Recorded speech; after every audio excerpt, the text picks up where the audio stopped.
Hello dear. Concept lecture 3 के अंदर हम करने वाले हैं time taking DI. Time taking DI का मतलब है कि डाटा इंटरप्रिटेशन के वो क्वेश्चंस जो ज़्यादा टाइम कंज्यूम करते हैं। क्लियर है? नॉर्मल जितना टाइम कंज्यूम करना चाहिए डीआई के क्वेश्चंस को, उससे ज़्यादा टाइम कंज्यूम करते हैं। इसकी वजह कुछ भी हो सकती है। इसकी वजह या तो ये हो सकती है कि भाई जो क्वेश्चन है, कभी कभी क्या होता है कि डेटा को अगर स्टूडेंट ने अच्छे से नहीं समझा है, अगर आपने डेटा जो गिवन होता है, बिकॉज इसके ऊपर मैं स्टार्टिंग से स्ट्रेस देता आ रहा हूँ कि अगर आपने उसको अच्छे से नहीं समझा है तो आप ज़रूरत से ज़्यादा कैलकुलेशन करते हो। जिन चीज़ों को हमें कैलकुलेट करने की ज़रूरत नहीं होती है उन्हें भी कैलकुलेट करते हैं स्टूडेंट्स।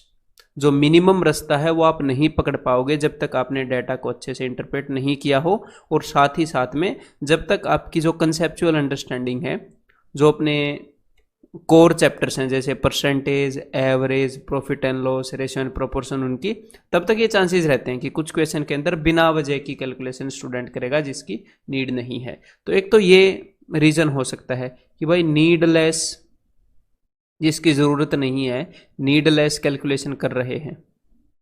देन सेकंड चीज़ हो सकती है कि भाई एक्चुअल में वो कैलकुलेटिव है। ठीक है, कैलकुलेटिव है, थोड़ा सा लेंदी है इसलिए वो टाइम ले रहा है। लेकिन कई क्वेश्चन कैलकुलेटिव होते हैं, उसमें भी थोड़ा सा लंबा रास्ता स्टूडेंट लेते हैं, तो उसका जो मिनिमम टाइम है, जितने मिनिमम टाइम में वो क्वेश्चन किया जा सकता है, जो मिनिमम छोटे से छोटा जो तरीका है वो मैं आपको बताऊंगा उन क्वेश्चंस के अंदर। ठीक है, और बाकी तीसरा जो भी आपका मिसलेनियस रीजन हो सकता है टाइम लेने का, या फिर ये हो सकता है कि भाई क्वेश्चन कैलकुलेटिव है या क्वेश्चन नॉर्मल से थोड़ा सा डिफिकल्ट है, तो आपने उसको हड़बड़ाहट में किया, इस कारण आपको 2 या 3 बार करना पड़ा।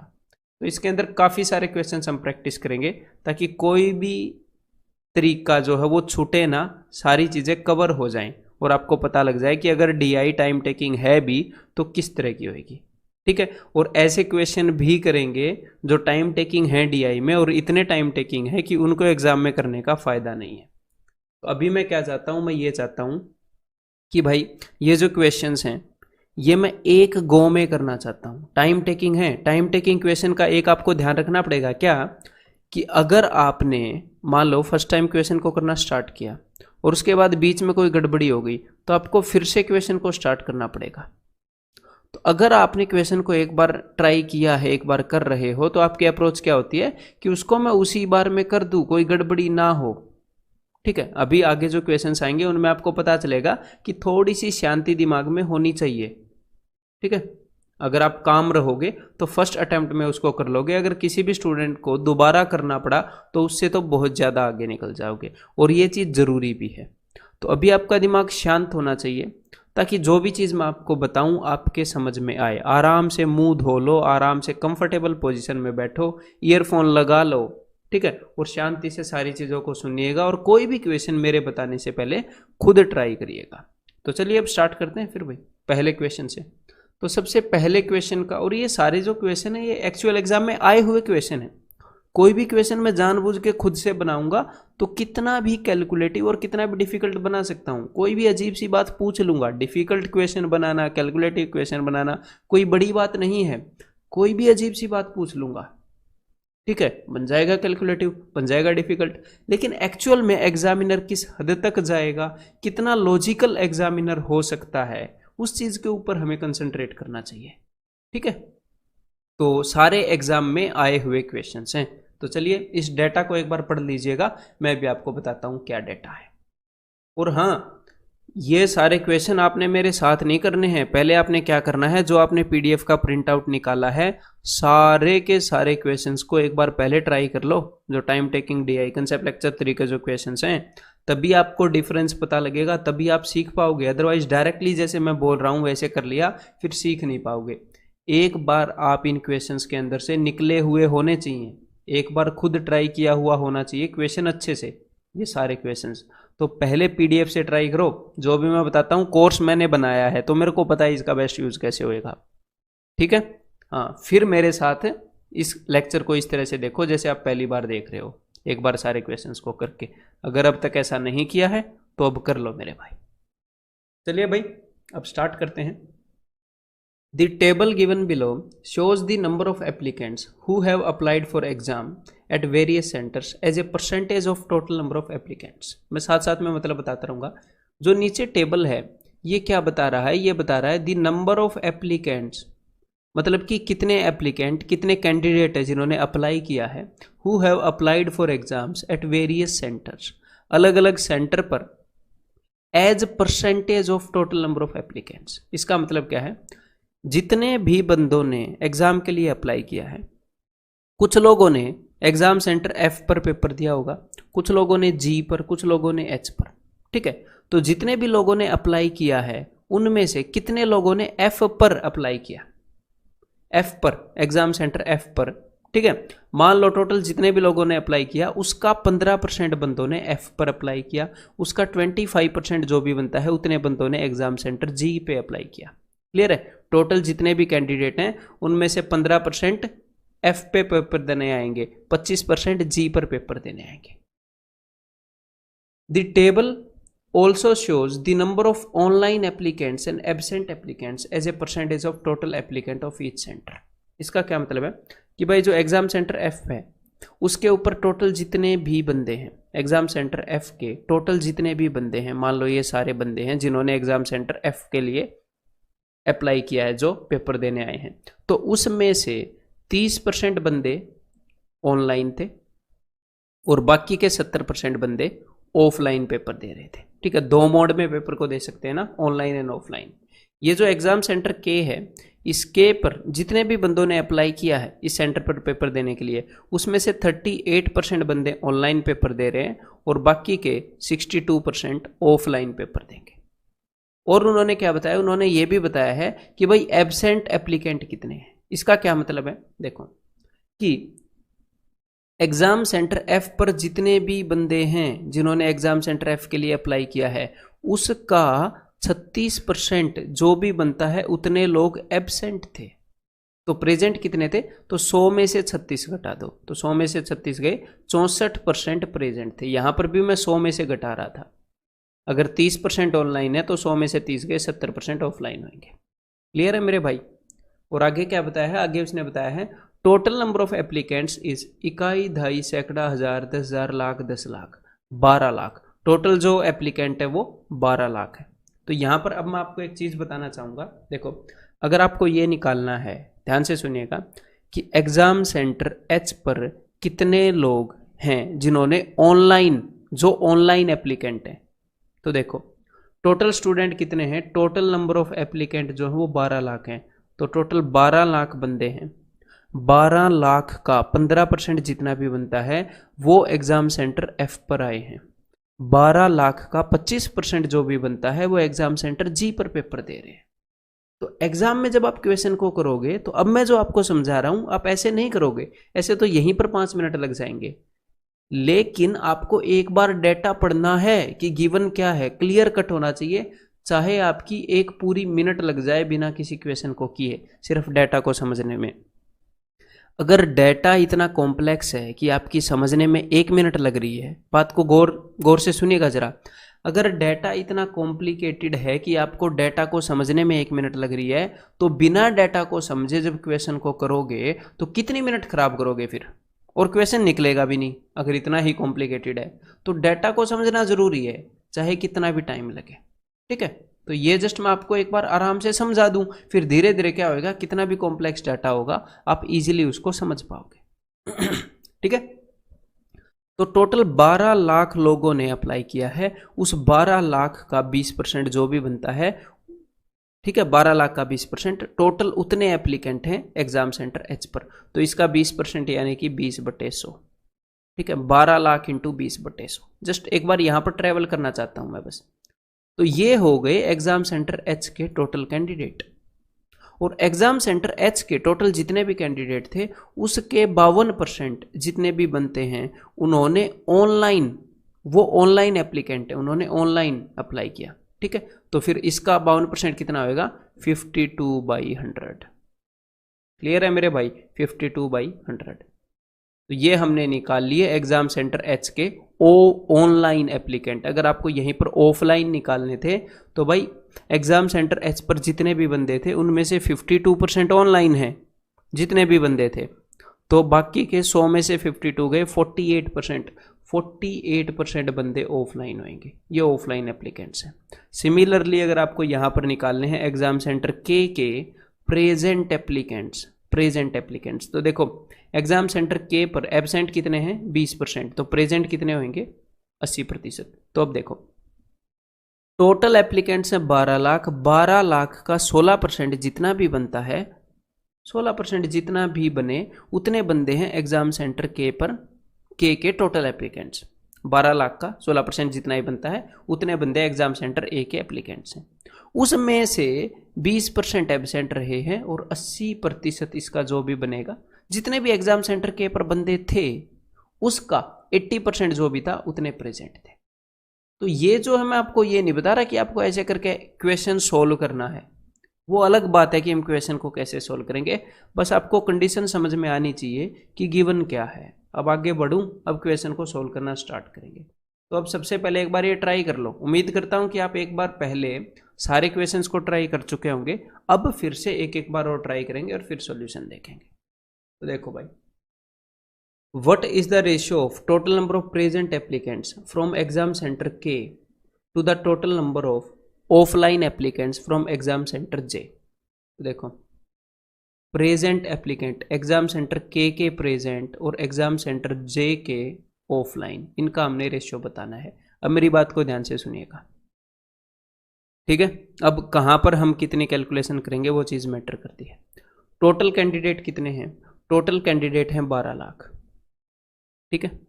तो एग्जाम सेंटर के जो कैंडिडेट हैं, ये जो 16% है, ये 16% किसका है, ये 16% है 12 लाख का। 12 लाख का 16% जो भी बनेगा उतने बंदे एग्जाम सेंटर के पर पेपर देने, या फिर उतने बंदे एग्जाम सेंटर के एप्लीकेंट हैं। और इस 12 लाख का 24% जो भी बनेगा उतने बंदे एग्जाम सेंटर जे के एप्लीकेंट्स हैं। तो देखो ये 16%, ऊपर मैं क्या करूंगा, मैंने आपको रास्ता क्या बताया था कि ऊपर आप लिखोगे 16% ऑफ 12 लाख, 12 लाख का 16%, तो क्या आ गया के टोटल एप्लीकेंट आ गए। और हमने क्या निकालने हैं प्रेजेंट वाले, तो के पर जितने भी टोटल एप्लीकेंट थे उसका 20% प्रेजेंट है, तो यहां पर अब मैं इसका 20% निकालूंगा। लेकिन आपने ऐसा नहीं करना, देखो ये ऊपर भी 12 लाख का 16% आ रहा है, ये जो 16% है ये 12 लाख का ही आ रहा है, और ये जो 24% है ये भी 12 लाख का ही आ रहा है। सेम वैल्यू की परसेंटेज में हम डील कर रहे हैं ना, तो यहां पर आप क्या लिखोगे अगर आपको जल्दी करना है। तो देखो अब एग्जाम सेंटर के की तरफ चलते हैं कि एग्जाम सेंटर के पर जो बंदे हैं 12 लाख का 16% है, तो हम लिखेंगे क्या, एक्चुअल में होना क्या चाहिए 12 लाख इंटू 16/100, तो इसके 16% आ गए। और उसमें से प्रेजेंट कितने होंगे, अगर 20% एब्सेंट है तो प्रेजेंट होंगे 80 इंटू 80/100। और नीचे क्या लिखेंगे, नीचे हम लिखेंगे 12 लाख का 24% जो भी बनता है उतने बंदे जे पर हैं, और उसका अब यहां पर हमने निकालने थे इनके ऑफलाइन, अगर ऑनलाइन 46 हैं तो ऑफलाइन होंगे 54 100 में से घटा के, तो उसका 54। लेकिन हम ये 12 लाख 100 ये सारी कैलकुलेशन हम बचा सकते हैं, क्लियर है ना, ये सारी कैलकुलेशन हम बचा सकते हैं। तो आगे से इस बात का ध्यान रखिए, धीरे धीरे इस चीज में इतने एक्सपर्ट हो जाओगे कि जो एक्चुअल में टाइम टेकिंग डीआई है उसको आप काफी कम टाइम में करोगे, ठीक है। इसको बिकॉज थोड़ा सा और कॉम्प्लेक्स लेवल पर आगे ले जाया जाएगा कुछ क्वेश्चंस के अंदर, इसलिए यहां पर इतनी डिटेल में समझाना जरूरी है। तो एग्जाम सेंटर के में जो बंदे हैं वो 12 लाख का ही 16% है, तो यहां पर मैं क्या लिख रहा हूं, यहां पर मैं लिख रहा हूं जैसे कि 16%, किस चीज का 12 लाख का, ठीक है। तो ये 12 लाख का 16% है, उस 16% ये जितना भी है उसका 80% जो भी बनता है, उसका 80% जो भी बनता है वो यहाँ पर प्रेजेंट है पर्सन, तो 16% का भी 80%, 16 इंटू 80। और एग्जाम सेंटर जे पर हमने निकालने हैं ऑफलाइन, तो एग्जाम सेंटर जे पर कितने हैं 24%, 12 लाख के, और उसका हमने क्या निकालना है, उसका हमने निकालना है 54%। ये ऑनलाइन वाले हैं तो हमें ऑफलाइन वाला चाहिए, ठीक है। तो इंटू 54, तो हमें सिर्फ इतनी कैलकुलेशन करनी है। तो भाई 8 3 24, देन 2 8 16, 2 से ये जाएगा 27 पर, तो ऊपर हो गया अपना 80 और नीचे हो गया 27, तो ये 81। तो यहाँ पर अपना आंसर क्या आ जाएगा, ऑप्शन 2। ये बिल्कुल भी टाइम टेकिंग क्वेश्चन नहीं था, बस इसको आपको समझाने के लिए लिया गया है, ठीक है, स्टार्टिंग में किया गया है। What are the total number of present applicants from exam center H and G together? Exam centre H और G से जो टोटल प्रेजेंट एप्लीकेंट्स हैं वो कितने हैं, वो हमने बताना है। तो एक चीज़ तो आपको पता है कि जो 12 लाख है, 12 लाख का 25% निकाला जाएगा, टोटल एप्लीकेंट्स आ जाएंगे G के। 12 लाख का 20% निकाला जाएगा, टोटल एप्लीकेंट्स आ जाएंगे अपने H के। और उसके बाद हमने प्रेजेंट बताने हैं, तो यहाँ पर एब्सेंट तो हमें पता ही है 25% है, तो प्रेजेंट 75%, यहाँ पर प्रेजेंट 68%। तो ये जितना भी आएगा उसका 75% निकाला जाएगा। लेकिन अब देखो, अब हम इनको अलग अलग कैलकुलेट नहीं करेंगे, क्यों? क्योंकि ये जो परसेंटेज है ये स्टार्टिंग से एक ही वैल्यू की चल रही है ना, 12 लाख की, तो हम एंड में 12 लाख का परसेंटेज निकाल लेंगे। तो चलिए अब ठीक है। अब भाई एग्जाम सेंटर जी पर टोटल कितने एप्लीकेंट है, 25% है। ये जो भी परसेंटेज है 12 लाख की चल रहा है, अपने दिमाग में रखिएगा ध्यान, ठीक है। 25% का कितना निकालना है, 25% का 75%। और एक चीज मैं आपको बता दूं, A% of B is equal to B% of A। B का A% निकाल लो या A का B%, क्योंकि A% of B is equal to A/100 into B and B% of A is equal to B/100 into A। मतलब कि 5% of 20 निकाल लो या 20% of 5 निकाल लो, बात एक ही है, क्योंकि घूम फिर के A इंटू B/100 ही आएगा। तो यहां पर हम क्या करेंगे, जब भी DI के अंदर DI के क्वेश्चंस को सॉल्व करेंगे, तो जो कैलकुलेशन हमारे लिए ईजी होएगी उसको हम प्रेफरेंस देंगे, ठीक है। तो अब हमने क्या निकालना है, अब हमने निकालना है 25% का 75%, या फिर ये बोल दूं कि 75% का 25%, मतलब कि 75 का 1/4, 75 का 1/4। तो ये तो आपको पता होगा ना, 18 चौक के 72, 18.75, इतना तो आप कर सकते हो, मेंटली कर सकते हो, 75/4 कर सकते हो ना। देन 20% का 68%, या फिर मैं ये बोलूं कि 68% का 20%, तो 68% का 10% तो सीधा सीधा दिख रहा है 6.8, 6.8 का डबल कर दो 13.6, ठीक है, 13.60 मैंने लिख दिया, क्लियर है। तो फिर ये हो गए, इन दोनों को जोड़ दो, जी के भी आ गए, एच के भी आ गए, और ये सारी परसेंटेज में हम डील कर रहे हैं, किस चीज का परसेंटेज, 12 लाख का, ठीक है। तो चलिए भाई अब इनको कैलकुलेट करते हैं। तो यहाँ पर हो जाएगा भाई 5, 7 और 6 13, 18 और 13 31 और 1 32, 32.35 परसेंटेज ऑफ 12 लाख। तो भाई 32.35% निकालना है 12 लाख का, तो 12 लाख के 1% से गुना कर दूंगा मैं, ठीक है। 12 लाख का 1% जो भी है उससे गुना कर दूंगा।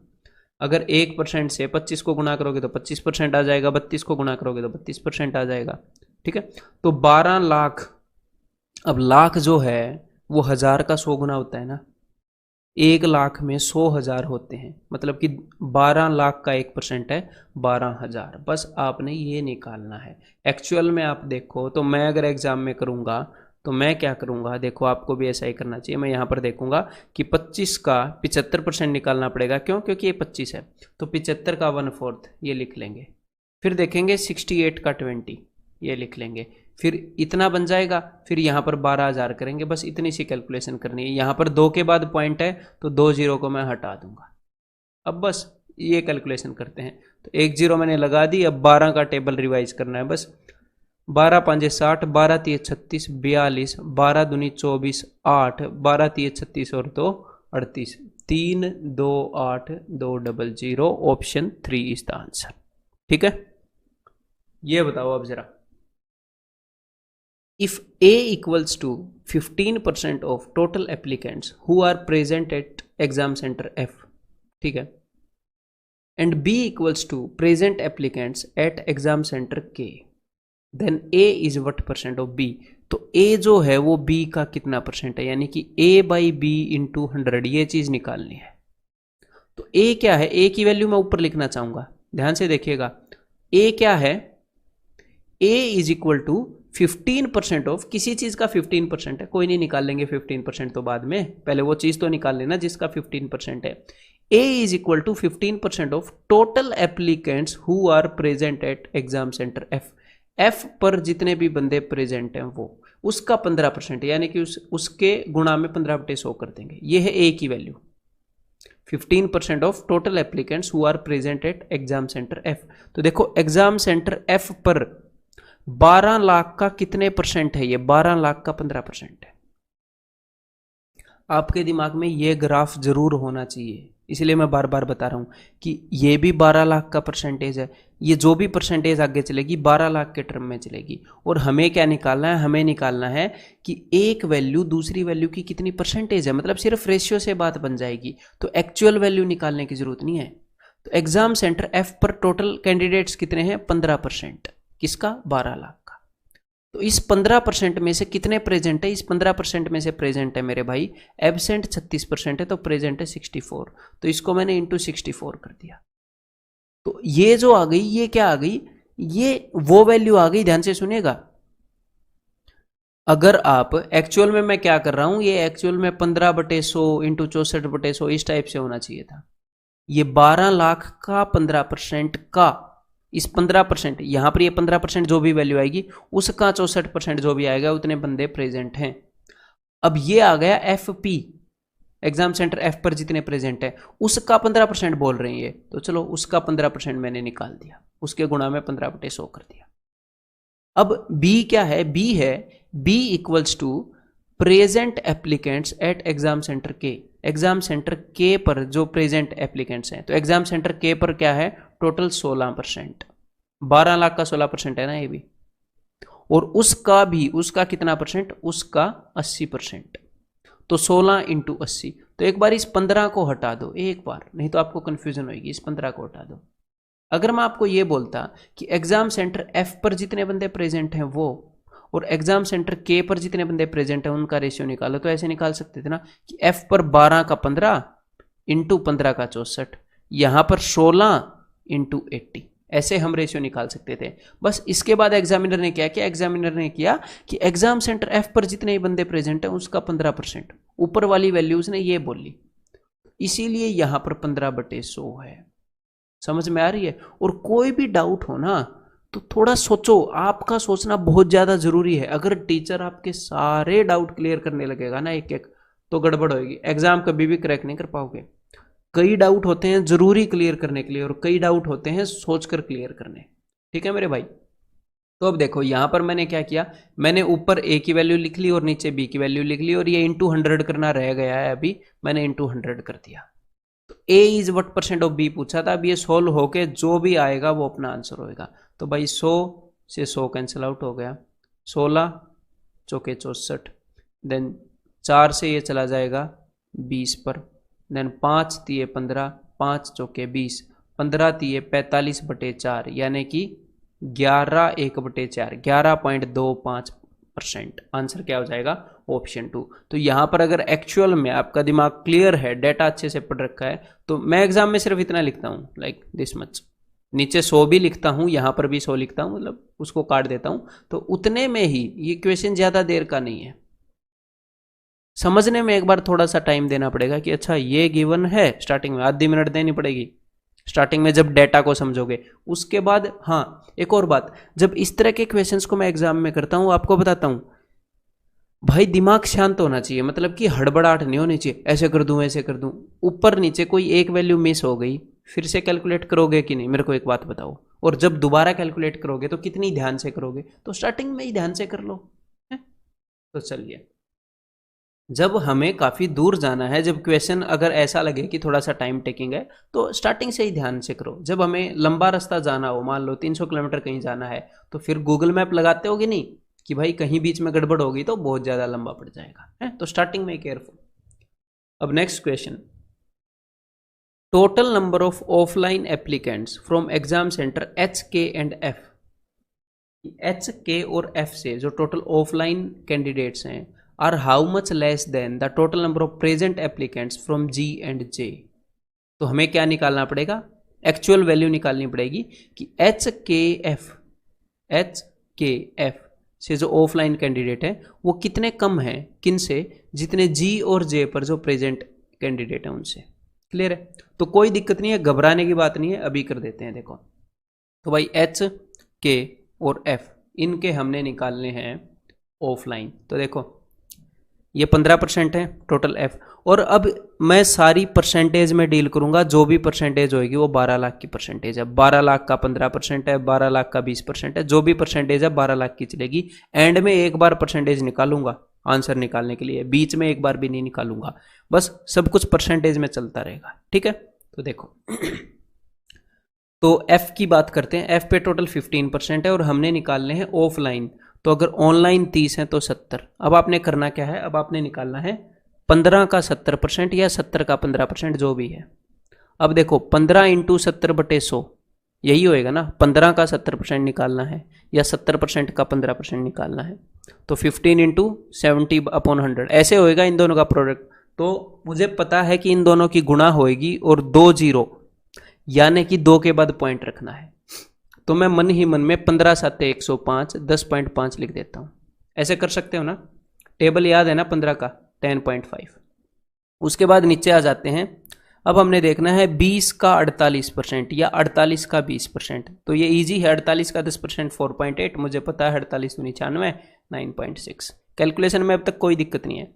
यहां पर है जी, ये मैं 100 में से घटा रहा हूं 38 को, फिर 62 आ रहा है। 16 का 62% या 62 का 16%। तो इस केस में मैं क्या करता हूं, मुझे पता है इन दोनों का प्रोडक्ट हो गया, नीचे 100 आएगा, मैं इन दोनों को गुणा कर देता हूं और 2 के बाद पॉइंट लगा दूंगा, कोई दिक्कत नहीं है। तो देखो 16 दूनी 32, 16 चिकम 96, 96 और 3 99, तो 9.92, 2 के बाद पॉइंट लगाना था। तो हमने एच, के और एफ इन तीनों के ऑफलाइन कैंडिडेट निकाल लिए ना, परसेंटेज में निकाल लिए कि भाई this much percentage of 12 lakh पर निकाल लिए ना। परसेंटेज को बाद में देख लेंगे, 12 लाख की परसेंटेज के रूप में निकाल लिए हमने। देन ऐसे ही अब नेक्स्ट चीज उसने क्या बोली थी, नेक्स्ट चीज एग्जामिनर ने बोली है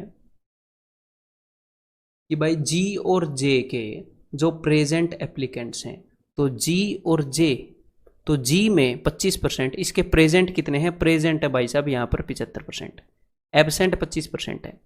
तो 75% का 25%, फिर से 75% का 1/4 18.75। ठीक है, 75 इंटू 1/4 करोगे तो 18 चौके 72, 3/4 इतनी कैलकुलेशन आनी चाहिए। ठीक है, अब तक काफ़ी चैप्टर कर चुके हैं। देन उसके बाद यहाँ पर ये क्या होएगा, ये होएगा जी 82%। तो 24 का 82% या 82 का 24%, वट एवर इन दोनों का प्रोडक्ट हो गया, नीचे 100 आएगा ना, मैं उसी वे से कर रहा हूँ। 24 दूनी 48। अब ये जो चीज़ें हैं ये मैं आपको यहाँ पर बता रहा हूँ, एग्जाम में मैं किसी को बताऊंगा थोड़ी, धड़ाधड़ आराम से शांति से करता रहता हूँ, काफ़ी कम टाइम में हो जाएगा। तो 24 दूनी 48, 24 8 192 और 4 196, तो 19.68 आ गया। ठीक है, अब इन दोनों को ऐड कर देते हैं। ये भी क्या है, ये भी है परसेंटेज ऑफ 12 लाख, ऊपर भी था परसेंटेज ऑफ 12 लाख, और इन दोनों के बीच में हमने क्या बताना, इन दोनों के बीच में हमने डिफरेंस बताना कि ऊपर वाले हाउ मच लेस, कितने कम है। तो कोई दिक्कत नहीं है, अभी भी बाद में निकालेंगे परसेंटेज के फॉर्म में। तो चलिए भाई ऊपर वाले देख लेते हैं कितने हैं टोटल। तो ऊपर हो गया भाई ये 50 है, ये 60 है। ठीक है, 10 और 9 19, 19 और 9 28, प्लस 50 और 60 110, 110 में 90 जोड़ोगे 200, 202 हो गया, तो ये 30.02 हो गया। इन दोनों बस मैंने इनको जोड़ा है। ठीक है, देन यहाँ पर क्या हो गया, 8 और 5 13, 7 और 6 13 और 1 14, 18 और 19 37 और 1 38। तो हमने बतानी है ऊपर वाली चीज़ नीचे वाली से कितनी कम है, तो नीचे वाली में से ऊपर वाली को घटा रहा हूँ। 3 में से 2 गए, 1 4 में से 1 गया 4, और देन 8 में से, तो 8.41% कम है। 8.41% किसका, 12 लाख का। तो 12 लाख का 8.41% निकालना बड़ी बात नहीं है। 12 लाख का 1% क्या होता है, वो होता है जी 12,000। बस ये हमने कैलकुलेट करना है, ये समझ गए। तो अब देखो यहाँ पर 2 के बाद पॉइंट है, तो मैं क्या करूँगा, एक पॉइंट हटेगा, ये 2 जीरो गए, तो अब मैं कर रहा हूँ भाई इनका प्रोडक्ट, 1 लगा दी 0, 12 1 कम 12, 12 चौके 48, 12 8 96 और 4 100, तो 100 920, तो आंसर इज ऑप्शन 2। तो हमारा मेन एम क्या रहेगा, सबसे पहला मेन एम ये रहेगा, ध्यान रखिएगा कि हम डेटा को अच्छे से समझें। उसके बाद मेन एम रहेगा डेटा को अच्छे से समझने के बाद कि क्वेश्चन को अच्छे से पढ़ें, और उसके बाद शांति से करते रहें बिना हड़बड़ाहट के। अगर जो बातें मैं बता रहा हूँ आपको अच्छे से समझ में आ रही हैं, तो आगे से इन क्वेश्चंस में आपको मज़ा आने वाला है, दिक्कत नहीं होगी। अब ये क्वेश्चन करो जरा। तो क्या पूछा है यहाँ पर, What are the total number of offline applicants from the exam center FHJG? Exam centre FHJG, ये जितने भी एग्जाम सेंटर है इनमें टोटल ऑफलाइन जो कैंडिडेट्स हैं वो कितने हैं। तो बिल्कुल भी कॉम्प्लिकेटेड क्वेश्चन नहीं है, और इसमें आप ये भी नहीं बोल सकते कि ज़्यादा कैलकुलेशन है, चाहिए इन सब का भी पूछ लेता तो भी नहीं बोल सकते थे। क्यों, ये मैं आपको बताता हूँ, और आप खुद भी ट्राई करोगे तो ये कम टाइम में निकल आना था क्वेश्चन, जिस तरीके से मैं आपको बताऊंगा। अगर आप शांति से करोगे और बीच में हड़बड़ाहट के कारण गलती नहीं करोगे तो क्लियर है। तो सबसे पहले एक बार तो मैं आपको, बिकॉज ये चीज़ बार बार यूज होगी, तो एक चीज़ समझाना चाहता हूँ अच्छे से। जैसे कि जो एग्जाम सेंटर एफ है उसमें टोटल कैंडिडेट कितने हैं, उसमें टोटल कैंडिडेट हैं 12 लाख का 15%, ठीक है, 12 लाख का 15% जितना ही बनेगा उतने। और यहाँ पर ये लोग पूछ रहे हैं ऑफलाइन कैंडिडेट कितने हैं, तो ऑफलाइन देखो यहाँ पर एक्चुअल अंडरस्टैंडिंग क्या है, ध्यान से समझ लिएगा, आगे भी ये कई बार यूज होएगी कि 12 लाख का 15% जितने भी बने, मान लो वो सारे इस डिब्बे के अंदर आ गए, वो सारे इस डिब्बे के अंदर आ गए। उसके बाद अगर मैं इस डिब्बे को दो हिस्सों में तोड़ दूं, 30% और 70%, तो इस डिब्बे में जितने भी बंदे हैं उसका 30% जो भी बनेगा उतने ऑनलाइन एप्लीकेंट हैं, और उसका 70% जो भी बनेगा उतने ऑफलाइन एप्लीकेंट हैं। तो अगर मैं आपसे पूछूं कि भाई एग्जाम सेंटर एफ के ऑफलाइन कैंडिडेट कितने हैं, तो आप क्या बोलोगे कि 12 लाख का 15% जो भी बनता है, यहां पर 15 है ना, 12 लाख का 15% जो भी बनता है उसका 70% जो भी बनता है उतने। लेकिन मैं क्या चाहता हूं, मैं ये चाहता हूं कि आप डायरेक्टली बता दो कि 12 लाख का कितना परसेंट, ये जो बंदे हैं, ये जो ऑफलाइन है, 12 लाख का कितना परसेंट है, डायरेक्टली मेरे को बता दो। मैं ये चाहता हूं, मैं ये नहीं चाहता कि 12 का 15 का 70, नहीं। तो इसीलिए 12 लाख का 15% जितना भी बनता है, ये 15% क्या है, ये 15% ऑफ 12 लाख।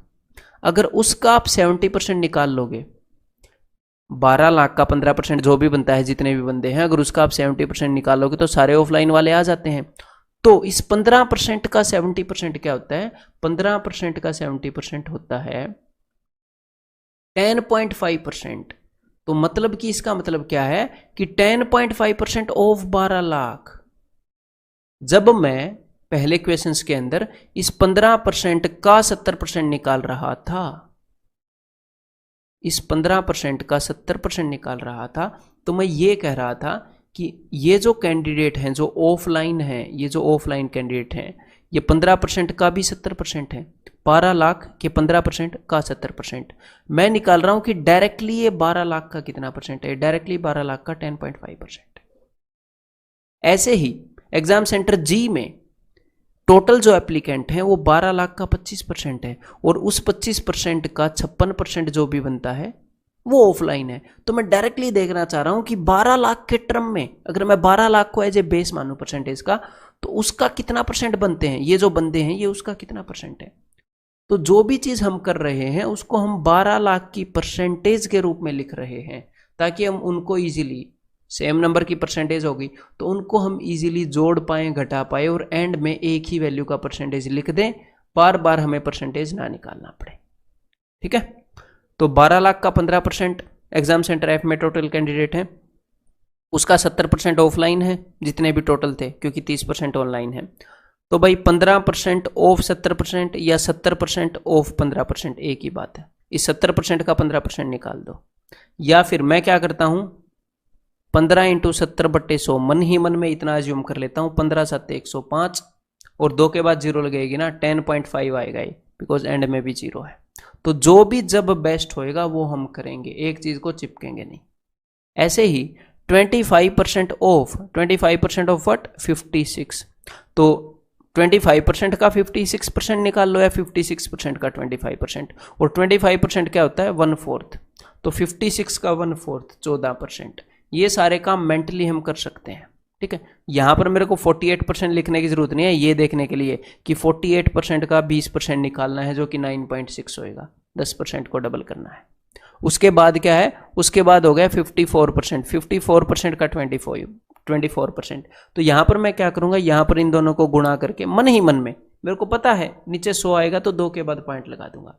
तो 24 × 4 = 96, 24 × 5 = 120, और 9 = 129, और 2 के बाद पॉइंट। तो ये जो भी वैल्यू इनका सम आएगी ये क्या होएगा कि इतने परसेंट ऑफ 12 लाख निकाल लो, वो जो भी आएगा उतने बंदे FGHJ इन सब सेंटर के अंदर ऑफलाइन अप्लाई किया उतने बंदा ने। ठीक है भाई, तो चलिए इन सबको जोड़ लेते हैं। तो आप खुद ही देख लो कितनी भारी भरकम कैलकुलेशन है यहाँ पर। तो 10 और 14 24, 24 और 9 33, 33 और 12 45 प्लस ये यहाँ पर क्या है, ये 50 है, ये 60 है, बिकॉज ये अगर 96 है तो मैंने 2-2 पॉइंट तक इनको ही मान लिया। तो 50 और 60 110, तो 110 और 96 ये कितना हो जाएगा, ये हो जाएगा जी 206। तो यानी कि 2.06, 2 के बाद पॉइंट लगाना है, तो ये हो गया 47.06% ऑफ 12 लाख। अब 12 लाख का 1% क्या होता है, 12 लाख का 1% है 12,000। बस अब हमने ये कैलकुलेशन करनी है और हमारा आंसर आ जाएगा। ठीक है भाई, और यहाँ पर 2 के बाद पॉइंट है तो इसलिए 2 जीरोज को हटा दिया गया है, 1 जीरो लगा दी। 12 छिक्के 72, 12 7 84, कैरी ऑन 8, 12 चौके 48 और 8 56। तो 564720 मीन्स आंसर इज ऑप्शन 3। अब नेक्स्ट क्वेश्चन है, एक बार इसका डाटा पढ़ लो जरा शांति से, फिर आराम से इसके क्वेश्चंस को करिएगा। The table below shows the sales of milk in 6 different states, ठीक है, as a percentage of total sales. तो ये टेबल जो है ये क्या दिखा रहा है कि भाई टोटल जितना भी दूध था, दूध की जितनी भी बिक्री है, उसमें से स्टेट पी, अलग अलग राज्य हैं, स्टेट पी के अंदर मान लो टोटल इतना दूध बिका, टोटल इतना दूध बिका ये, तो इसका 24% जो भी बनता है उतना स्टेट पी में बिका, 10% जो भी बनता है उतना स्टेट क्यू में, इसका 17% जो भी बनता है उतना स्टेट आर में। ठीक है, तो टोटल इन सारे स्टेट्स में जितना भी दूध बिका है उसमें से कितना % किस में बिका है ये उसने बताया है। ठीक है, in each state only 2 milkman A and B sell the milk. हर एक स्टेट के अंदर सिर्फ 2 दूधिए दूध को बेचते हैं, सिर्फ 2, एक का नाम है ए, एक का नाम है बी। ठीक है, The table below shows the sales of salesman A as a percentage of total sales of milk in each state। और ये जो टेबल है ये क्या दिखा रहा है कि भाई स्टेट पी के अंदर जो सेल्समैन ए है, जो दूधिया ए है, उसने पी के अंदर जितना भी दूध बिका उसमें से 65% ए ने बेचा, तो बाकी का 35% बी ने बेचा होगा। क्लियर है, तो ये टेबल दिखा रहा है कि भाई दूधिया ए ने जो अपना स्टेट है कोरस्पॉन्डिंग स्टेट, उसके अंदर कितने % दूध बिका, कितने % दूध बेचा। ठीक है, the total sales of milk is इकाई, दहाई, सैकड़ा, हजार, 10,000, lakh. Total sales of milk is 2 lakh litre, तो टोटल 2 लाख लीटर दूध है, टोटल पूरा का पूरा दूध। उस 2 लाख लीटर का 24% जो भी बनता है वो स्टेट पी में बिकता है, इस 2 लाख का 10% जो भी है वो स्टेट क्यू में, इस 2 लाख का 17% आर में, इस 2 लाख का 13% एस में। समझ रहे हो, और स्टेट पी में जो भी दूध बिका उसका 65% जितना भी बनता है वो सेल्समैन ए ने बेचा, उसका 35% जो भी बनता है वो सेल्समैन बी ने बेचा उसके अंदर। तो ये जो भी दूध बना उसको भी आप 2 हिस्सों में तोड़ सकते हो। तो अगर मैं आपसे ये पूछूं कि भाई स्टेट टी के अंदर सेल्समैन ए ने कितना दूध बेच दिया, तो आप क्या करोगे कि टोटल दूध था 2 लाख, टोटल दूध 2 लाख लीटर, उस 2 लाख लीटर का अगर मैं निकाल दूं 22%, तो मैं ये जान पाऊंगा कि स्टेट टी के अंदर टोटल कितना दूध बिका, 2 लाख का 22%।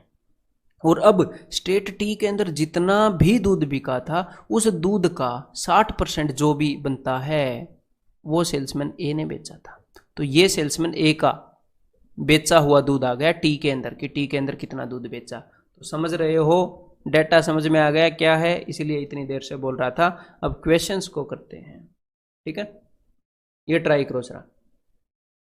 What are the average sales of milk in liters by the salesman A in all the given states? सारे स्टेट्स में सेल्समैन ए ने जो दूध बेचा है उसकी एवरेज सेल्स। तो भाई ये भी 2 लाख का परसेंटेज है, ये भी 2 लाख का परसेंटेज है, सारे 2 लाख के परसेंटेज हैं। और ये जो 24% है उसमें से 65% जो भी बनता है वो सेल्समैन ए ने बेचा। तो हमें ऐसे इनका परसेंटेज निकालना पड़ेगा। ठीक है, तो 24% का 65% मैंने क्या बताया है, गुणा करके 2 के बाद पॉइंट लगा दो क्योंकि नीचे 100 है। और एंड में क्या करेंगे, एंड में हम 2 लाख की परसेंटेज निकालेंगे और एवरेज निकालनी है, ये बात भी ध्यान रखिएगा। तो 24 पांजे 120, 12, 24 सिक्के 144, 144 और 12 156, तो 15.60 प्लस। अब ये देखो 10 का 80% निकाल लो या 80 का 10% निकाल लो, ये 8 आ गया। क्लियर है मेरे भाई। देन 50 का 17% या 17 का 50%, मतलब कि 17 का हाफ, यानी कि 8.5। देन आगे 13 साते 91, 9.1 प्लस 22 चिक्के 132, 13.2। मतलब मैं क्या कर रहा हूं, इनको गुणा करके 100 से भाग, जो भी अपनी अप्रोच बढ़िया रहेगी, जो मिनिमम टाइम लेगी वो हम लगाएंगे। तो 14 8 112, 11.2। अब 14 8 112 है, उसके बाद एक और ये वाली 0 है, उसके बाद 200 होंगे, तो मुझे पता है एक के बाद यहाँ पर पॉइंट लगाना पड़ेगा 11.2। ठीक है, तो अब मुझे पता लग गया कि इतना परसेंटेज दूध, इतने परसेंट ऑफ 2 लाख, ये जो भी बनेगा उतना दूध ये ए ने बेचा है। क्लियर है भाई। तो चलिए अब ये कैलकुलेट करते हैं। तो भाई 15 और 8, 8 और 5 13, 23, 23 और 8 31, 31 और 9 40, 40 और 13 53, 53 और 10 63 और 1 64, तो 64 हो गया। उसके बाद 6 और 5 11 और 1 12 और 2 14 और 2 16, तो ये हो गया 65.6% ऑफ 2 लाख। क्लियर है भाई। और हमने निकालना क्या था, हमने निकालनी थी मेरे भाई एवरेज। तो यहाँ पर कितने स्टेट्स हैं टोटल, यहाँ पर टोटल स्टेट्स हैं 1 2 3 4 5 6, तो 6 से डिवाइड करेंगे तो 65.6% ऑफ 2 लाख। तो 2 लाख का 1% क्या है, 2000, तो 65.6 इंटू 2000 डिवाइडेड बाय 6। अब ये एक पॉइंट है तो इसके लिए एक 0 को हटा देंगे, तो ये अपना आंसर हो जाएगा। ठीक है, तो 2 3 6। ठीक है, तो यहां पर इंटू 100 रह गया, तो 3 से मैं इसको डिवाइड करता हूं, 3 दूनी 6, 656 को कर रहा हूं, तो 600 तो सीधा 200 पर चला जाएगा, 19 30 57 होता है, तो 18 30 54, तो 218.6666 ऐसे ये चलता रहेगा। इंटू में 100 है तो ये क्या हो जाएगा 21866.666 ऐसे चलता रहेगा। तो 21866.67 इन्होंने यहाँ पर राउंड ऑफ कर दिया है, तो आंसर क्या है, ऑप्शन 1। ठीक है, सारे एक्चुअल क्वेश्चंस एग्जाम में आए हुए। अब एक बार ये बताओ जरा, what is the respective ratio of sales of milk in state P and Q by salesman B. तो स्टेट पी और क्यू में सेल्समैन बी के द्वारा, ठीक है भाई, and the sales of milk in state R and T by salesman A. तो भाई सेल्समैन ए ने आर एंड टी में जो बेचा और सेल्समैन बी ने पी और क्यू में जो बेचा, उनका रेशियो। तो मेरे को एक बात बताओ, हम अब तक जो काम करते आए हैं वो किस वे में करते आए हैं, हम करते आए हैं कि परसेंटेज ऑफ 2 लाख इस फॉर्म में। एक्चुअल में अगर हमें निकालना है कितने लीटर दूध बेचा गया है कहां पर, तो हम एंड में निकालते हैं ना। तो जब हमें रेशियो चाहिए दो चीजों का, तो हम एक्चुअल में ये नहीं निकालेंगे कि कितने लीटर दूध कहां पर बेचा, सिर्फ 2 लाख की परसेंटेज के रूप में ही चलेंगे, कम से कम कैलकुलेशन करेंगे। देखो अब बात करते हैं सेल्समैन बी की, पी और क्यू के अंदर। तो भाई पी के अंदर सेल्समैन बी ने 35% बेचा और यहां पर 20% बेचा। ठीक है, 100 में से मैंने इन दोनों को घटा दिया है। अब 24 का 35%, तो 24 से उसको गुणा करके 2 के बाद मैं पॉइंट लगा दूंगा। 24 5 120, 12 24 थी 72 और 12 84। ठीक है, तो ये क्या हो गया 8.4 प्लस 20 का 10% 2 डिवाइडेड बाई, देखो सेल्समैन बी ने पी और क्यू स्टेट के अंदर कितना दूध बेचा मैंने निकाल लिया, इतने परसेंट ऑफ 2 लाख। नीचे भी मैं ऐसे ही निकालूंगा, इतने परसेंट ऑफ 2 लाख, लेकिन मैं 2 लाख का इतना परसेंट निकाल लो क्यों, मुझे तो रेशियो ही निकालना है, ये मैं क्यों निकालूं। ठीक है तो चलिए भाई, तो अब सेल्समैन ए के द्वारा आर और टी के अंदर कितना दूध बेचा गया है वो भी देख लेते हैं जरा। तो भाई यहां पर 50 का 17% या 17% का 50 यानी कि 8.5 प्लस देन टी के अंदर 22 का 60%, 22 सिक्के 132, 13.2। तो ऊपर क्या आ गया भाई, ऊपर आ गया 10.4 और नीचे आ गया अपना 13 और 8 कितना होगा 21, 21.7। तो 104/217 यही इनका रेशियो है। तो देखो इनके अंदर कितनी कैलकुलेशन है, कोई खास कैलकुलेशन नहीं है। ठीक है, तो चलिए अब आगे बढ़ते हैं। और ये जो मैं आपको क्वेश्चन मैंने बताए हैं आपको, ये जो टाइम टेकिंग क्वेश्चंस, और भी आगे, अभी तो दूसरा ही सेट है, और भी आगे आपको क्वेश्चंस मिलने वाले हैं काफ़ी। तो आपने करना क्या है, इन क्वेश्चंस को कम से कम 3 से 4 बार करना है, 3 से 4 बार। आगे और भी बढ़िया क्वेश्चन आने वाले हैं, ठीक है। 3 से 4 बार इन क्वेश्चंस को करोगे, उससे क्या होगा, जब आप रिपीटिशन करते हो तो एक्चुअल में, अब देखो मैं दुनिया जहान के क्वेश्चन आपको नहीं करा सकता कि मैं आपको भाई 1000 क्वेश्चन डीआई के करवा दूं, नहीं, वो एक इंटेलिजेंट अप्रोच नहीं है। करवाने को तो मैं करवा दूंगा, बुक से टाइपिस्ट से टाइप करवा दूंगा यहाँ पर, लेकिन वो एक इंटेलिजेंट अप्रोच नहीं है।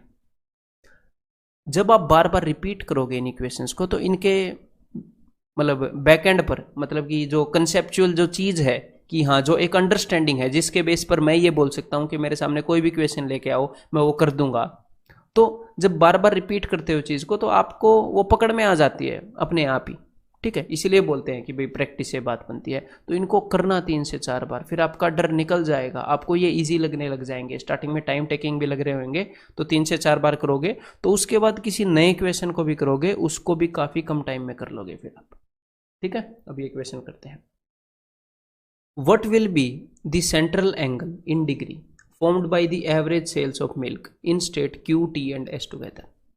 कि भाई Q, T और S में जितना भी दूध बिका है उसकी जो एवरेज सेल बनेगी वो कितना सेंट्रल एंगल बनाएगी। अब सेंट्रल एंगल का क्या मतलब है, देखो बताता हूँ कि सर्कल के सेंटर पर जो एंगल होता है वो होता है 360 डिग्री का। अगर सेल हुई होगी 50%, अगर इन तीनों जगह पर एवरेज सेल हुई होगी 50%, तो भाई वो 50% एंगल को घेर लेगी, तो एंगल बनेगा 180 डिग्री का, 360 का 50%।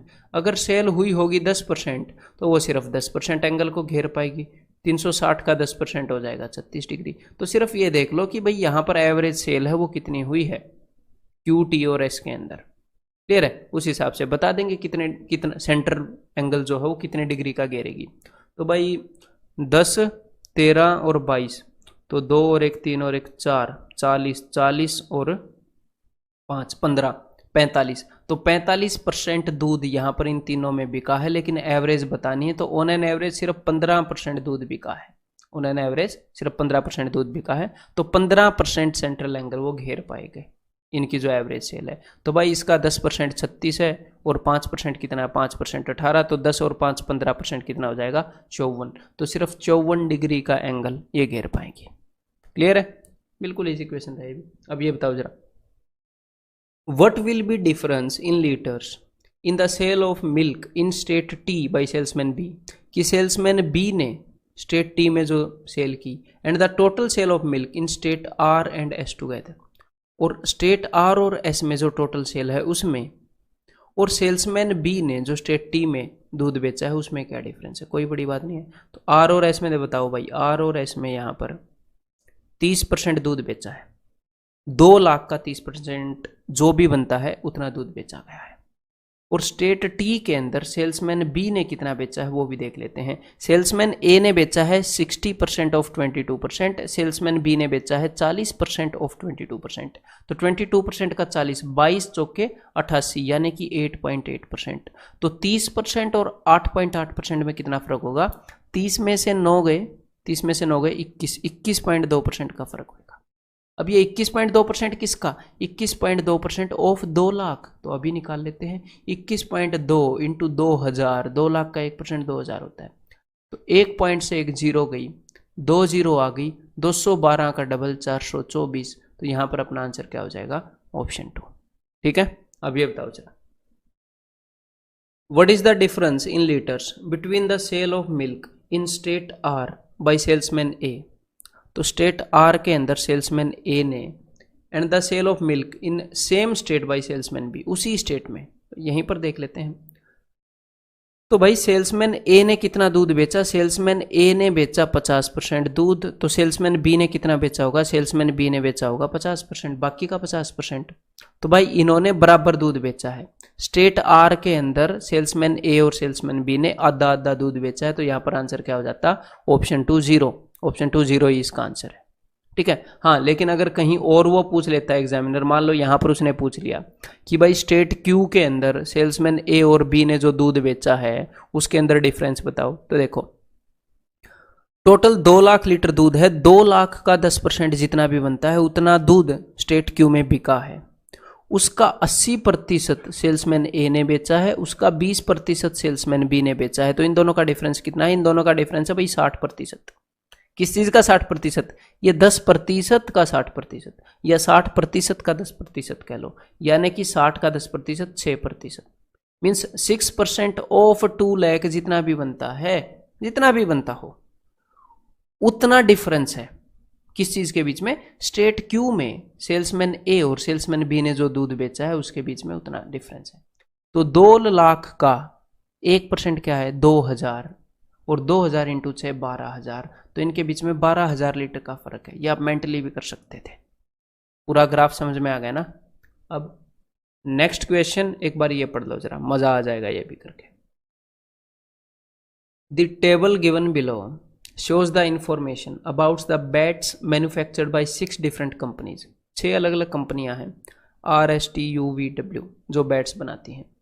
Each company manufactures only plastic and wooden bats। हर एक कंपनी सिर्फ 2 तरह के बैट बनाती है, या तो प्लास्टिक या वुडन, ठीक है। Each company labels these bats as brand A and brand B।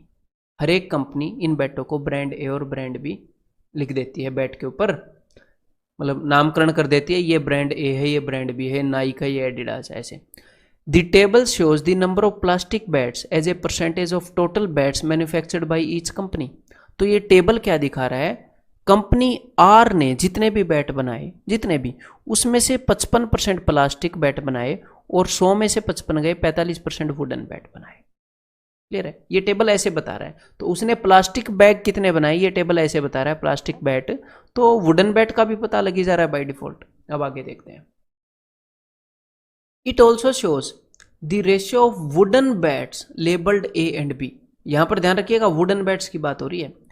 ये जो टेबल है ये भी बता रहा है कि कंपनी ने जितने भी वुडन बैट बनाए, जितने भी लकड़ी के बैट बनाए, उनमें से ब्रांड ए और ब्रांड बी, कंपनी ने ये स्टिकर चिपकाए हैं ना, तो ब्रांड ए और ब्रांड बी कितने कितने बैटों को ब्रांड ए और कितने बैटों को ब्रांड बी के स्टिकर चिपकाए हैं, उनका रेशियो भी ये बता रहा है ये टेबल। तो अगर मेरे को इस चीज की वैल्यू निकालनी है, इस 4 की, इस 4 का क्या मतलब है कि कंपनी आर ने जो बैट बनाए हैं, अब ये ब्रांड ए और ब्रांड बी, ये वुडन बैट की बात की है उसने, कि कंपनी आर ने जितने भी लकड़ी के बैट बनाए हैं, वो लकड़ी के बैट जिनके ऊपर उसने ब्रांड बी का स्टिकर चिपकाया है, अगर आपको वो निकालने हैं तो कैसे निकालेंगे अभी बताता हूं थोड़ी देर में। Each company manufactures a total of इकाई, ढाई, सैकड़ा, हजार, 10,000, लाख, 5.5 लाख बैट, 5.5 लाख बैट बनाती है हर एक कंपनी। अब देखो मैं बताता हूं, देखो हर एक कंपनी कितने बैट बनाती है? 5.5 लाख। तो कंपनी आर ने भी इतने ही बनाए होंगे। उस 5.5 लाख में से 55% प्लास्टिक के बैट हैं, बाकी के 45% लकड़ी के बैट हैं। तो 5.5 लाख का 45% ये क्या आ गया? ये सारे वुडन बैट आ गए जो कंपनी आर ने बनाए हैं। अब कंपनी आर ने जितने भी लकड़ी के बैट बनाए, अगर उन सारे बैटों को मैं 25 हिस्सों में बांट दूं, तो उसमें से 21 हिस्सों पर ब्रांड ए का स्टिकर लगाया है, 4 हिस्सों पर ब्रांड बी का।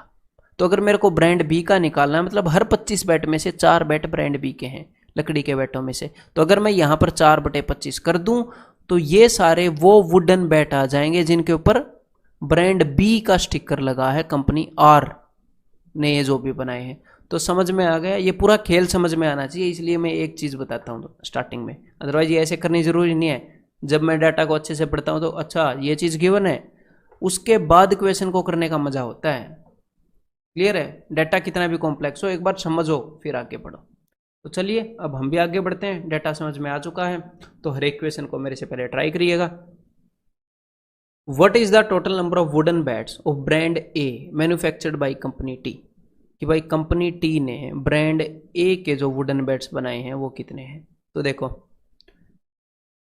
कंपनी टी ने 5.5 लाख है, 5.5 लाख, 5.5 लाख का जो भी 45% बनता है उतने प्लास्टिक बैट बनाए, लेकिन उसका जो भी 55% बनता है उतने क्या बनाए? Wooden bat. और उस 55% को अगर मैं 6:19 में बांट दूं तो मुझे ब्रांड ए और ब्रांड बी के बैट मिल जाएंगे। तो देखो ये जो 55% है ये क्या है? ये किस चीज का परसेंट है? ये 55% ऑफ 5.5 लाख है, तो ये मैं बाद में निकाल लूंगा। ठीक है, परसेंटेज को वैल्यू में बाद में कन्वर्ट करेंगे। तो 5.5 लाख का 55%, उस 55% का कितना हिस्सा निकालना है, 6 + 19 होता है 25, तो टोटल अगर 25 बैठे तो उसमें से 6 चाहिए, तो उसका 6/25 चाहिए। तो 55% का 6/25 कर दिया, तो ये क्या आ गया कि इतने % ऑफ 5.5 लाख। ये समझाना जरूरी नहीं था, मतलब कि इस क्वेश्चन को ऐसे करना जरूरी नहीं था, नॉर्मली भी कर सकते थे, लेकिन ये थॉट प्रोसेस में डेवलप करना चाह रहा हूं आपकी, ठीक है। तो इतने % हमने निकालना है 5.5 लाख का, तो 5.5 लाख का 1% क्या होता है 5.5 थाउजेंड, 1 लाख का 1% क्या होता है 1K 1000, तो 5.5 थाउजेंड, ठीक है। अब सोल्व कर लें इसको, चलिए भाई सोल्व कर लेते हैं। तो 25 के अंदर 2 5 होते हैं, तो 1 5 से मैंने इसको 11 पर काट दिया, 1 5 से इसको 11 पर काट दिया, 11 × 11 121, 121 को 6 से गुणा करूँगा तो 22 × 72 और 6 × 6 आगे 2 0, 726 के आगे 2 0, means answer is option 4। Clear है। तो ये जो भी क्वेश्चन होंगे, अगर ये कैलकुलेशन के अंदर के कारण टाइम टेकिंग नहीं होंगे, ठीक है, कैलकुलेशन तो इनके अंदर ये थी, देखो बाकी सारा काम तो दिमाग के अंदर हो रहा है, ये टाइम टेकिंग होंगे अगर आप डाटा को अच्छे से समझ नहीं पाए या क्वेश्चन को अच्छे वे से अप्रोच नहीं करोगे तो, ठीक है। आगे कई ऐसे क्वेश्चन आएंगे जो एक्चुअल में टाइम टेकिंग होंगे और उन पर टाइम बचाना दिमाग का खेल होएगा। ये देखो जरा एक बार, N = wooden bats of brand B manufactured by you, ठीक है। M = total wooden bats manufactured by R and W together, what is the value of N/M। तो N/M की हमें वैल्यू निकालनी है, कोई दिक्कत नहीं है, ऊपर N को लिखेंगे नीचे M को। तो N क्या है, ध्यान से मेरी बात को सुनना, अब एक बार ट्राई करके इक्वेशन को, wooden bats brand B manufactured by you, तो यू ने, वुडन बैट्स की बात हो रही है, तो यू ने जितने भी बैट बनाए उनमें से 75% प्लास्टिक के हैं, तो वुडन बैट 25% है, ठीक है। अब ये 25% किस चीज का है, 5.5 लाख का, 5.5 लाख का। इस 25% को अगर मैं ऐसे रेशियो में डिवाइड कर दूं तो ये वाला पोर्शन मुझे ब्रांड बी के बैट देगा। तो मैं क्या कर रहा हूं, मैं कर रहा हूं यहां पर 25% किसका, 5.5 लाख का, इनटू टोटल कितना हो गया, टोटल हो गया जी 55, तो 14 डिवाइडेड बाई 55। क्लियर है। ये जो 25% था उसको मैंने रेशियो में डिवाइड कर दिया, ब्रांड बी के बैट निकाल लिए, हर 55 में से 14 बैट ब्रांड बी के होंगे। तो अगर मैं इतने % ऑफ 5.5 लाख निकालूं तो मुझे एक्चुअल नंबर ऑफ बैट मिल जाएगा जो कंपनी यू ने बनाए हैं ब्रांड बी के। लेकिन मैं ये नहीं चाहता बिना वजह की कैलकुलेशन, कर सकते हैं लेकिन जब उसको अवॉइड किया जा सकता है तो आगे बड़े क्वेश्चंस में अवॉइड करने की प्रैक्टिस बन जाएगी। तो मुझे ये पता है कि ये जो भी है इतनी % ऑफ 5.5 लाख है।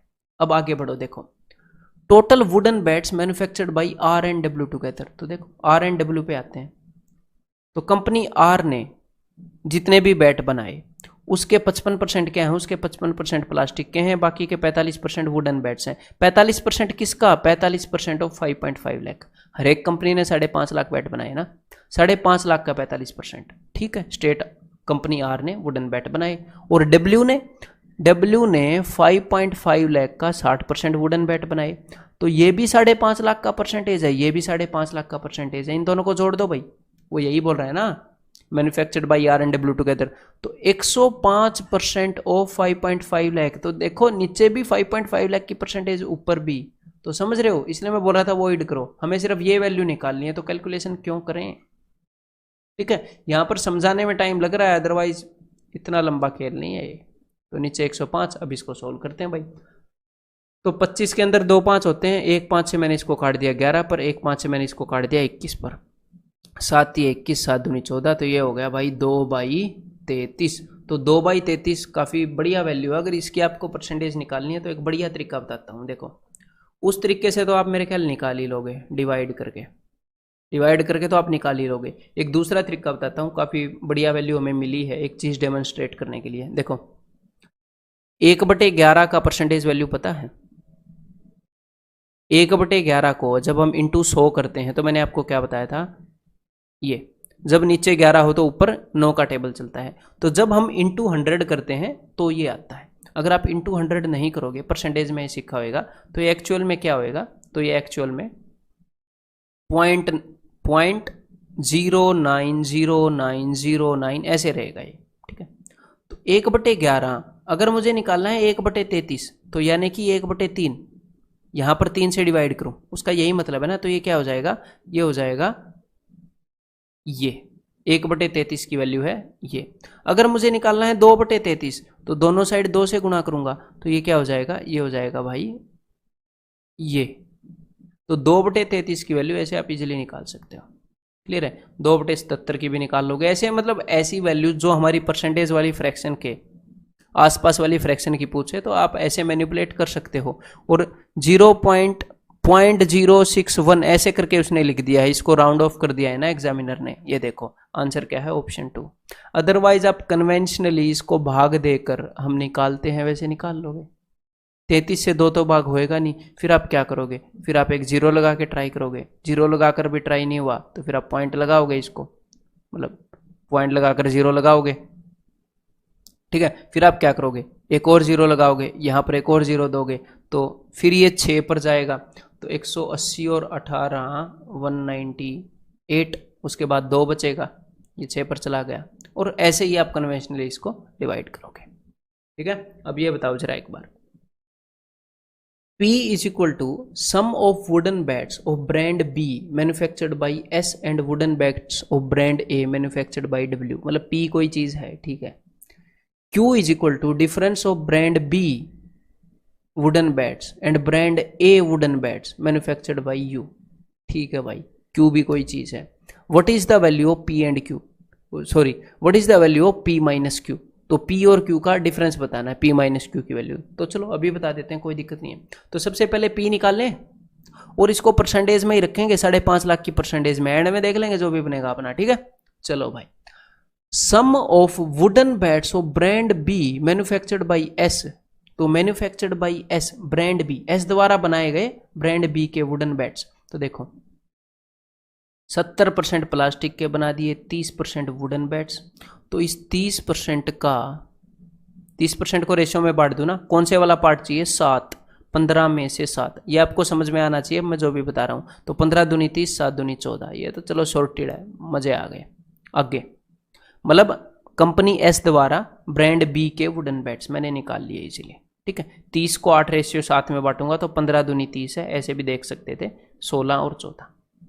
Then again and wooden bats of brand A manufactured by W.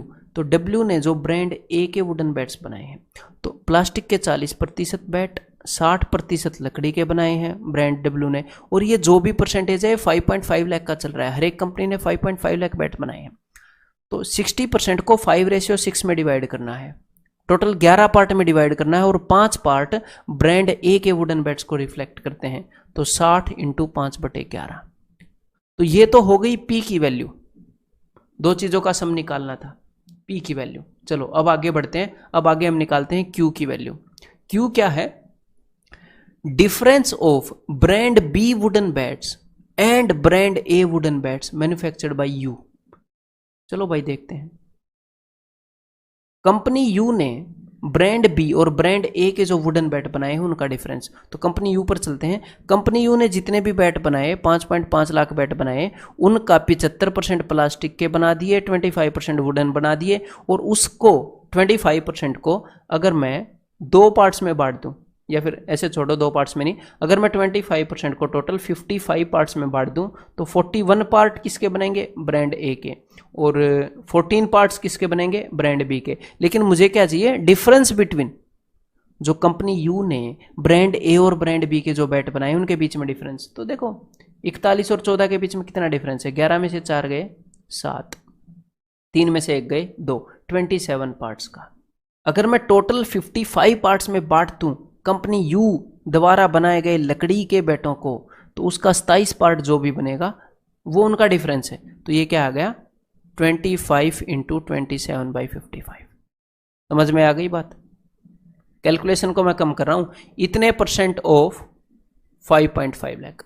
जो भी चीज यहां पर समझ में ना आए आपको बार बार देखनी है, बिकॉज क्लियर कट एक ही स्टेप में बिल्कुल परफेक्ट वे से मैं बता रहा हूं। वैसे तो इसी कारण समझ में भी आ जानी चाहिए। तो ऊपर जो वैल्यू दी है वो P की है, नीचे जो वैल्यू दी है Q की है। तो P - Q निकालना था, मतलब ऊपर वाली चीज में से नीचे वाली घटानी है। ये एक्चुअल में SSC CGL 2017 के Tier 2 का क्वेश्चन है। समझ रहे हो? क्यों बता रहा हूँ? क्योंकि ये नहीं है कि कैलकुलेशन मैंने बनाई है, एक्चुअल कैलकुलेशन है, ठीक है, और वही मैं कर रहा हूँ। तो भाई 5 से मैं इसको कैंसिल आउट कर रहा हूँ, 5 5 5 25, 5 11। तो देखो ऊपर यहाँ पर भी 11 वाली वैल्यू है, यहाँ पर भी 11 वाली वैल्यू है, नीचे डिनोमिनेटर 11 ले सकते हो, एक बार 14 को भूल जाओ, ठीक है। तो ऊपर क्या है, 60 पंजे 300, और ये क्या था, 60 पंजे था ना, तो यहाँ पर आप 5 को कॉमन भी कंसीडर कर सकते हो, ऐसी कोई बात नहीं है, जबरदस्ती नहीं है कि भाई 300 ही बनाना है। अगर मन ही मन में यहाँ पर भी 5 है, यहाँ पर भी 5 है, आप कॉमन भी मान सकते हो। अगर आप कॉमन मान पाओ तो देखो इस 14 को मैं लिख रहा हूँ यहाँ पर प्लस, अब इसमें से मैं इसको घटा रहा हूँ। तो अगर आपने, वैसे मेरा दिल करेगा कि मैं 15 कॉमन ले लूँ क्योंकि मेरे को 3 भी दिख रहा है, पर छोड़ो, कि अगर आप इस 5 को कॉमन मान भी लो तो 60 में से 27 गया, क्या बचेगा जी, 33।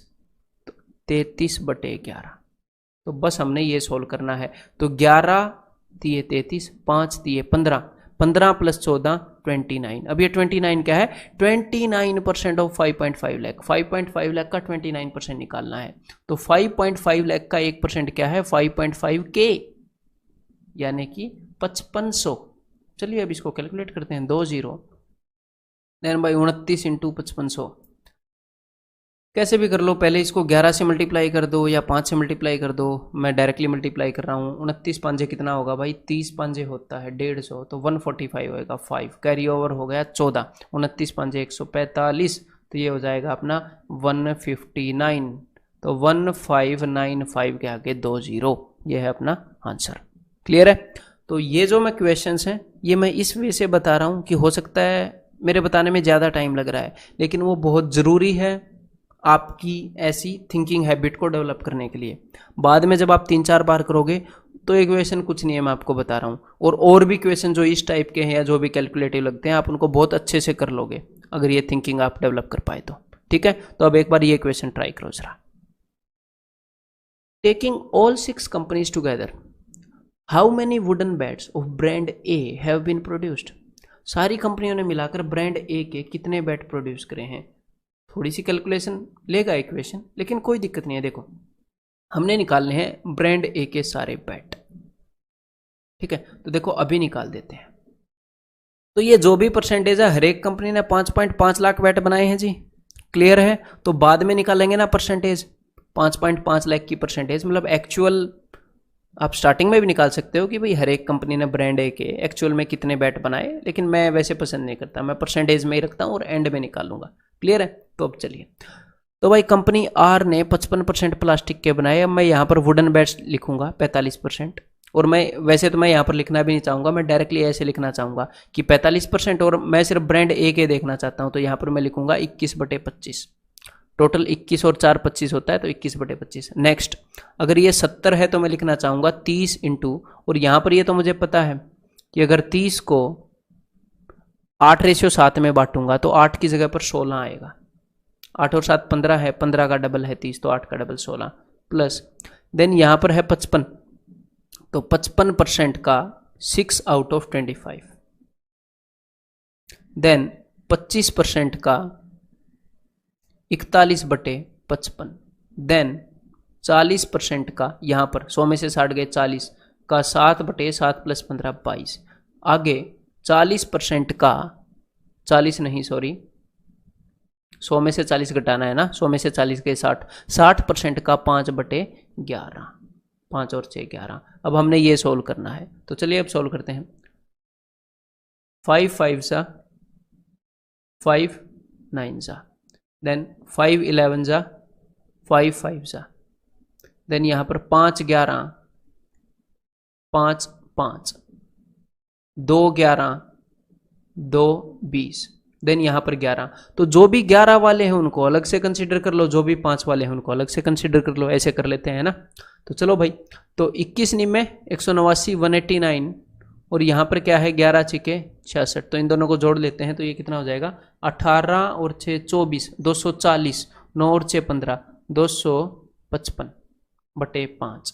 मैंने इन दोनों को जोड़ दिया, प्लस इस 16 को मैंने एज इट इज रखा यहाँ पर। उसके बाद ये जो भी 11 वाले हैं नीचे में 11 मान के इनको जोड़ लेता हूँ, डिनोमिनेटर 11 होगा ना, तो 5 1 5, 5 ओके 20, प्लस 20 7 140 प्लस 60 5 300। तो देखो 3 और 1 4 और 2 6 645, तो ये हो जाएगा 645। ठीक है, यहां पर ये कैंसिल आउट हो रहा है अच्छे से, हाँ जी हो रहा है, तो ये हो जाएगा 51, पाँचों पाँचों 25, 5 एकम 5, तो इन दोनों को ऐड कर लेते हैं, तो ये हो जाएंगे जी 67 प्लस 645/11, इतने परसेंट ऑफ 5.5 लाख। यहां पर हो सकता है कि आपको लगे अरे यार ये तो बिना वजह इतना कैलकुलेटिव हो गया, लेकिन आप हरेक कंपनी के 1 2 3 4 5 6 हरेक कंपनी के बैट अलग अलग निकालोगे तो भी इससे ज्यादा ही कैलकुलेटिव होएगा।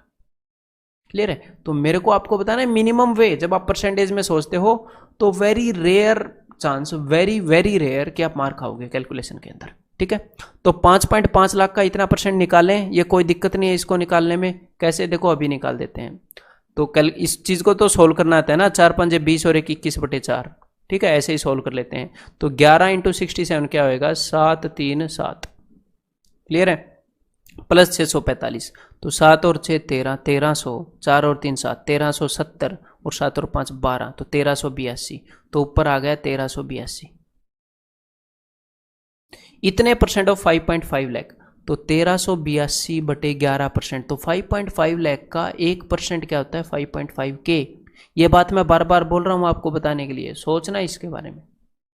1 लाख मतलब 100,000, तो 1 लाख का 1% मतलब कि 1 लाख का 1% मतलब कि 100 से डिवाइड करो, मतलब कि 1000।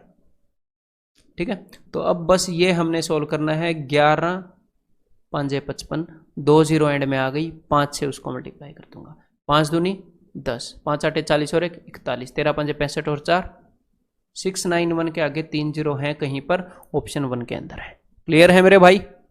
अब एक बार ये और बता दो जरा, ये क्वेश्चन इस सेट का। x is equal to average of plastic bats manufactured by VU&T।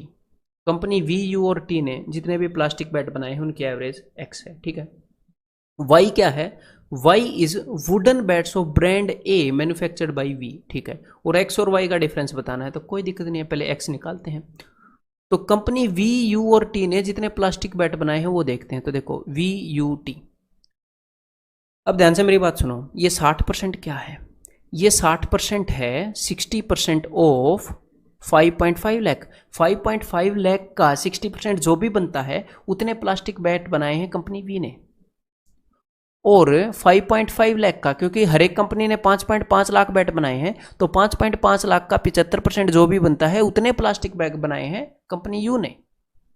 और सेम केस यहां पर है, तो ये सारे 5.5 लाख के परसेंटेज हैं, तो इनको डायरेक्टली जोड़ सकते हो, 5.5 लाख की परसेंटेज ही रहेगी। सारा 5.5 लाख को एज ए बेस रख के परसेंटेज कैलकुलेट किया है। और एक और बात आप देख रहे हो, अगर मैं आपसे पूछता हूं 10 20 और 30 की एवरेज बताओ, तो ये नंबर्स एपी में है, एपी में एवरेज बीच वाला नंबर होता है। तो 45 में 15 जोड़ो 60 में 15 जोड़ो 75, देख पा रहे हो, एपी में है। 45 में 15 जोड़ो 60 में 15 जोड़ो 75, 45 में 15 60 में 15। अगर आप ऐसे देख पाए तो बढ़िया बात है, मेरे को ये दिख गया था कि भाई हाँ 60 एवरेज है।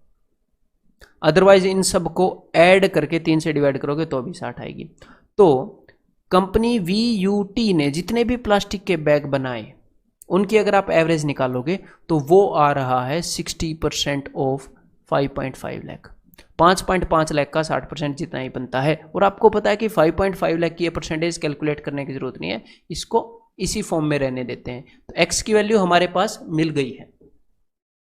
ठीक है, अब हमने निकालनी है y की वैल्यू। y क्या है, wooden bats of brand A manufactured by V। तो देखो कंपनी V ने 5.5 लाख बैट बनाए, उसका 60% जो भी बनता है उतने प्लास्टिक बैट हैं, उसका 40% जो भी बनता है उतने वुडन बैट हैं। 5.5 लाख का परसेंटेज है, 5.5 लाख का 40%। और उसको अगर हमने निकालने हैं ब्रांड ए के, उसको अगर मैं 7/22 कर दूं तो इतने परसेंट ऑफ 5.5 लाख। तो बस हमने इसका और इस चीज का डिफरेंस निकालना है। क्लियर है भाई? ये जो भी डिफरेंस आएगा इतने परसेंट ऑफ 5.5 लाख। तो चलिए अब सॉल्व कर लेते हैं। 2 से 20 पर और 2 से 11 पर, तो ऊपर हो गया 140। अब मैं इसको सॉल्व कर रहा हूं। ठीक है, इसमें से इसको घटा रहा हूँ, तो 11 इंटू 6 660 माइनस 140 बटे 11, तो ये क्या हो जाएगा, ये भाई 60 में से 40 गए 20, 600 में से 100 गए 5, तो 520 बटे 11 इंटू इतने परसेंट ऑफ 5.5 लाख, मतलब कि इंटू 5500। 5.5 लाख का 1% क्या होता है 5500, तो 11 5 5500, 3 जीरो आ जाएंगे, 1 2 3 1 2 3 और 5 दूनी 10, 5 5 25 और 1 26, तो ये क्या आ जाएगा 26 के आगे 4 zero, means answer is option 3।